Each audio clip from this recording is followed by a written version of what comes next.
2 साल की सजा पर स्टे लगाने की जो याचिका थी राहुल गांधी के वकीलों की तरफ से, उसे खारिज कर दिया है। Been disqualified because the Prime Minister is scared of my next speech.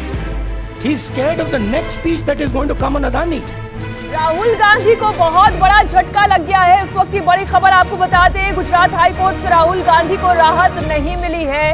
फैसला आया है अदालत से, तो बड़ा झटका लगा है राहुल गांधी को, और ऐसा लगता है कि राहुल गांधी की आगे की जो चुनावी राजनीति है उस पर भी सवालिया निशान।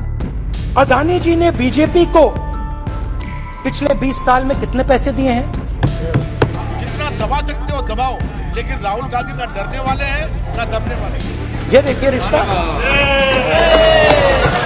देख लीजिए प्लीज। प्रधानमंत्री जी, आपके फॉरेन ट्रिप्स पे अदानी जी और आप कितनी बार एक साथ गए? Adani ji, how many times did you travel together with Adani ji? How many times did Adani ji join you later on a visit? How many times did Adani ji travel to a country immediately after you did? And in how many of these countries after you visited did Adani ji get a contract? दोस्तों नमस्कार। इस वक्त की सबसे बड़ी खबर, कई दिनों से पूरे देश की जनता को जिसका इंतजार था, वो ये है कि गुजरात हाई कोर्ट ने राहुल गांधी के मानहानि केस में निचली अदालत के निर्णय पर मोहर लगा दिया। गुजरात हाई कोर्ट ने कहा है कि निचली अदालत ने जो सज़ा सुनाई है 2 साल की, वो बिल्कुल सही है। हम इसको ज्यों का त्यों रख रहे हैं, हम इसमें कोई भी बदलाव नहीं कर रहे हैं। इसके अलावा गुजरात हाई कोर्ट ने 2-4 और पॉइंट भी बताए कि राहुल गांधी के ऊपर तो मानहानि का इसी तरह के और केसेस भी चल रहे हैं, लगभग 10 के आसपास क्रिमिनल केसेस भी चल रहे हैं। यानी कि जो एक्सपेक्टेड था कि गुजरात के अंदर न्यायालय में किस प्रकार का निर्णय होता है, वो साफ तौर पर निकल कर सामने आ गया। मैंने पहले भी आपको बताया था कि देखिए, कहीं न कहीं तरह राहुल गांधी जी इस देश की जनता को ये शो ऑफ करना चाहते हैं, ये दिखाना चाहते हैं कि गुजरात के अंदर असलियत में चल क्या रहा है। वो सीधा सुप्रीम कोर्ट जा सकते थे, पर वो सीधा सुप्रीम कोर्ट नहीं गए। उन्होंने जानबूझकर गुजरात हाई कोर्ट में अपील की थी ताकि ये देश और ये पूरी दुनिया देख सके कि मोदी के पैर जहाँ पर सबसे मजबूत हैं, वहाँ पर क्या क्या हो सकता है, मोदी और शाह क्या क्या रणनीति अपना सकते हैं, कहाँ कहाँ तक संस्थाओं को प्रभावित कर सकते हैं। इसमें हम कोर्ट के ऊपर कोई भी टिप्पणी नहीं कर रहे हैं, पर जो एक आशय निकल कर आ रहा है उसका प्रकरण हम बता रहे हैं। निचली अदालत का किस प्रकार का निर्णय था, सबको चौंका दिया था कि देखिए, एक शब्द ये बोलने कि ये सारे मोदी जो भाग जा रहे हैं पैसे लेकर, ये चोर कैसे है, इसी स्टेटमेंट के ऊपर 2 साल की सज़ा सुना दी। और संसद भवन ने वेट नहीं किया, स्पीकर ने तुरंत लेटर छाप दिया अगले ही दिन कि राहुल गांधी को हम तत्काल प्रभाव से संसद से डिसमिस कर रहे हैं। राहुल गांधी मिले भी उनसे, स्पीकर के पास जाकर वो बोलना चाहते थे, अडानी मामले में और भी बड़ा खुलासा करना चाहते थे, पर हकीकत तो यही है, जब से अडानी की परतें खोलनी शुरू की थी राहुल गांधी ने, तब से ये समझ गए, सारी उनके भी समझ में आ गया था, देश की जनता को भी पता चलने लगा था कि कुछ ना कुछ अपनी नाकामी को छुपाने के लिए, अपने कांड को छुपाने के लिए मोदी जी कुछ ऐसा कदम उठाएंगे कि जो आवाज़ उठ रही है, जो बड़ी पोल खोल सकती है, जो सबके सामने सच्चाई सामने लाकर खड़ी कर सकती है, उसके ऊपर अंकुश लगाने के लिए कुछ ना कुछ बड़ा और कुकर्म और गंदा काम जितना हो सकता है मोदी सरकार करेगी। हम नतीजा आपके सामने। गुजरात हाई कोर्ट ने भी वही डिसीजन दिया है कि 2 साल की सज़ा बरकरार रहेगी और जेल में भी जाएंगे, और संसद की जो सदस्यता थी वो बहाल नहीं होगी। अब चारा क्या है, कहाँ जाना पड़ेगा? चंद्रचूड़ साहब के पास जाना पड़ेगा। चंद्रचूड़ साहब के पास जाएंगे, समझ लेना मामला सेटल हो जाएगा, सब कुछ हो जाएगा। देश की जनता का विश्वास है कि एटलीस्ट वहाँ तो सही तरह का न्याय होता है, उसके ऊपर आप कोई भी संदेह करने की ज़रूरत नहीं है। सुप्रीम कोर्ट जाएंगे और वहाँ से निर्णय डेफिनेटली राहुल गांधी के पक्ष में ही आएगा, जब तक चंद्रचूड़ साहब बैठे हैं। गुजरात हाई कोर्ट में कुछ हुआ हो, लोअर कोर्ट में कुछ हुआ हो, सुप्रीम कोर्ट में केस जाने के बाद आप अपने आप समझ लेना कि वास्तव में इस देश में हो क्या रहा है, किसकी सह पर कहाँ कहाँ तक स्वायत्त संस्थाएं प्रभावित की जा रही। जानबूझकर राहुल गांधी ने, जानबूझकर कांग्रेस पार्टी ने ये तरीका चुना कि हम जो लोअर कोर्ट था उसका डिसीजन आने के बाद सुप्रीम कोर्ट नहीं जाएंगे, हाई कोर्ट में जाएंगे और हाई कोर्ट क्या निर्णय दे देगा ये डेफिनेटली कांग्रेस पार्टी को ही पता था, राहुल गांधी को ही पता था, इसलिए वो सीधे सुप्रीम कोर्ट नहीं गए। आज का ये डिसीजन इस देश की जनता को जान लेना चाहिए कि गुजरात हाई कोर्ट ने क्या निर्णय दिया है और अब सुप्रीम कोर्ट जो निर्णय देगा, सुप्रीम कोर्ट में डेफिनेटली राहुल गांधी जाएंगे और वहाँ के निर्णय को इन निर्णयों से मिलाकर देख लेना और सोच लेना इस देश में सरकार, बीजेपी सरकार क्या क्या कर सकती है।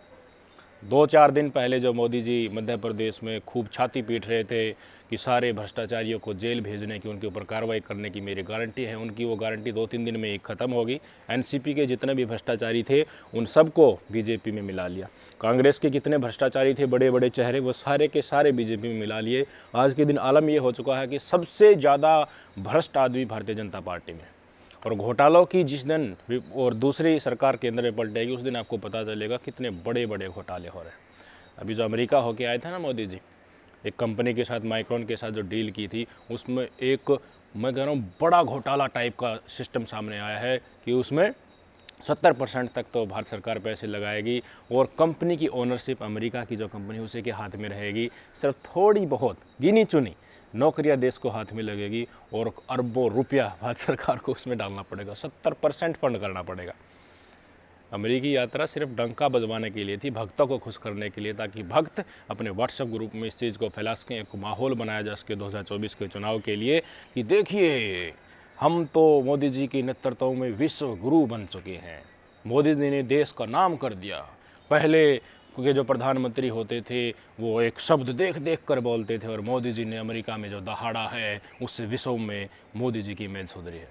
और जो मोदी जी ने वहाँ पर जाकर बोला था और जिस लहजे में बोला था और भाषा में जितना अटपटापन आ रहा था वो सबने हमने देखा था।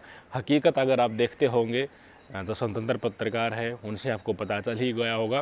गोदी मीडिया तो वेट कर रही थी आज का जो डिसीजन आया था और भक्त भी वेट कर रहे थे। अब बड़ी खुशी मना रहे हैं सोशल मीडिया पर, गोदी मीडिया में बड़ी बड़ी हेडलाइन चलने लगी है।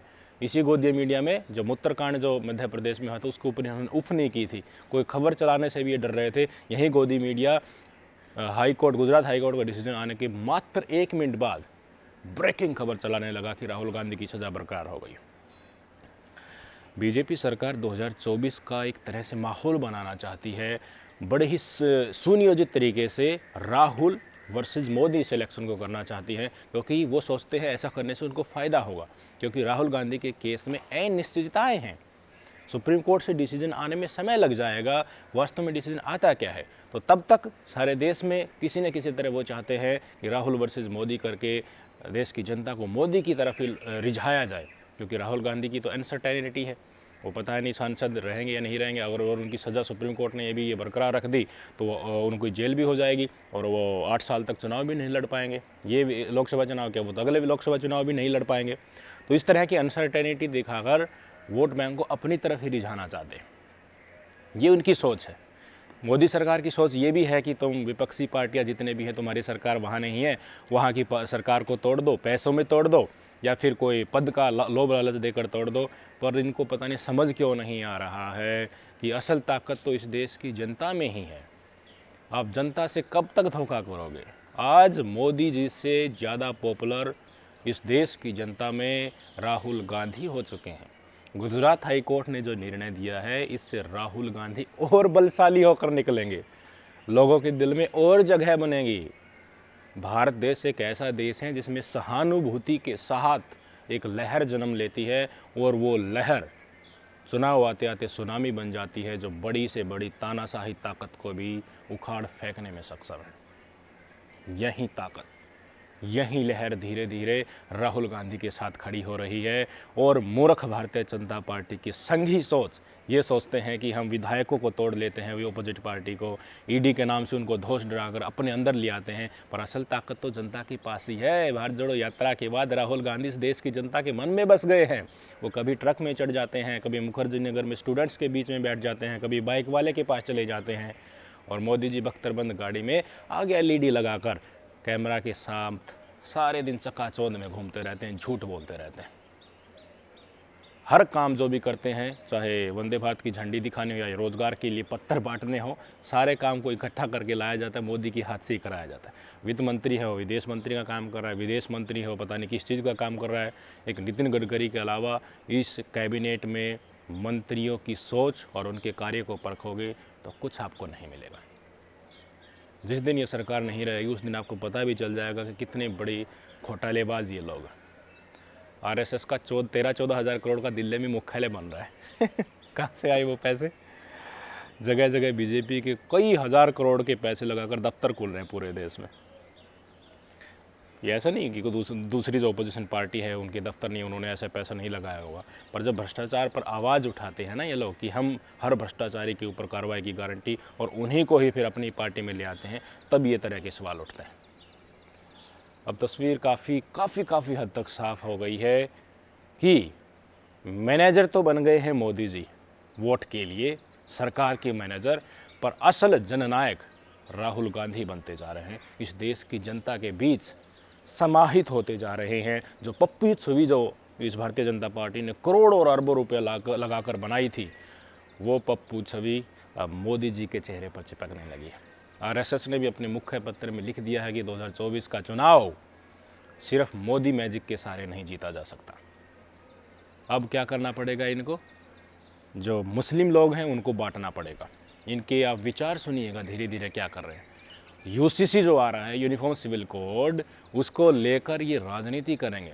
ध्रुवीकरण करके पहले हिंदू वोट बैंक को एकजुट करने की कोशिश करेंगे, फिर मुस्लिमों को पसमानदा नॉन पसमानदा करके मुस्लिमों में विभाजन करने की कोशिश करेंगे, ताकि सिर्फ नॉन पसमानदा मुस्लिम है जो मेरे ख्याल से 5-7% या 10% होंगे, उनको एक तरफ रहने दो, उनको एक तरह से देशद्रोही और पता नहीं क्या क्या उनके ऊपर इल्ज़ाम लगाकर उनको एक तरफ कर देंगे, और पसमानदा मुसलमानों के हित ऐसी भारतीय जनता पार्टी बनने की कोशिश करेगी।